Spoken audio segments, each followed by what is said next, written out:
gentlemen, welcome to another episode of The Families in the House. Whose house? Your house! That's right. This evening, I have the honor, or the privilege, of introducing our viewing audience to two highly respected custodians of our society's peace of mind and stability. Captain Beatty and Fireman Guy Montag of the State Fire Department. Gentlemen, thank you for joining us this evening. It's not speaker tonight. And thank you. Excuse me.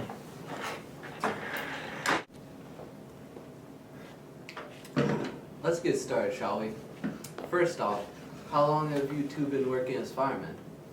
Well now, I've been working for around most of my life, in fact. And Montag over here just joined us 10 years ago. 10 years. So tell me, do you guys enjoy your work? Oh, it's fine work. Monday, burn Millie. Wednesday, Whitman. And Friday, Faulkner. Burn them to ashes and then burn the ashes. That's our slogan. I see. Well now, why don't you tell us what the average day of a fireman's like? Well, Montag, why don't you answer this one? Stop it. It would be my pleasure, sir. Well, we go to work every evening and, well, wait for calls. If there are any, we go to the house, check for the books, rip them page by page, then burn the whole house down with our special equipment, kerosene and matches. It really is a pleasure to see everything burn, to look at the destructive nature of fire. In fact, everyone on the street surrounding the house comes out just to see the blazes. It's quite a social event.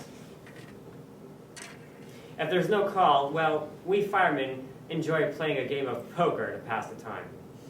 Interesting. Well, ladies and gentlemen, certainly want to play poker against these experts. And now, a question for Captain Beatty. So, how old is the fire department? Well, according to our handbook on the brief history of the firemen in America, our service was established in 1790 to burn down English-influenced books in the colonies. By doing so, we're following the footsteps of our founder, the late Benjamin Franklin. However, our services were really necessary since the Civil War. Since then, as our society began to grow, as it did during the 20th century, we no longer want to learn anything except for the simplest of tasks: pressing buttons, pulling switches, screwing in nuts and bolts, etc.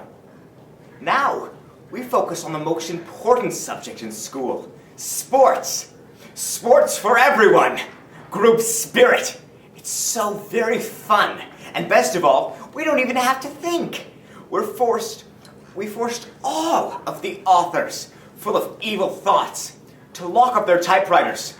As we all know, their characters were not only of any importance, but they didn't even exist. So what was the name of the man that created that began this movement? That's the best part. There was no single man. It was all of us. To quote, there was no dictum, no declaration, no censorship to start with. Technology, mass exploitation, and minority pressure carried the trick. Because of our ancestors and us today, we can be happy all the time. Well, sir, why is there a need for us to burn? Excellent question, Montag. To make another quote, what more easily explained and natural? Montag, we became the defenders of the free world, making the word intellectual the swear word it always deserved to be. One always dreads the unfamiliar. We must all be alike.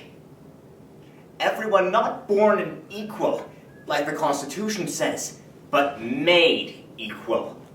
Otherwise, how would we be able to move forward?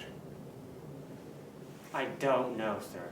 I don't. Good man. You've been listening. It's been an honor. God bless you. I just don't. Well, that's all the time we have for today, ladies and gentlemen. I hope to see you next time on The Family's in the House.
Question, Montag. To make another quote, what more easily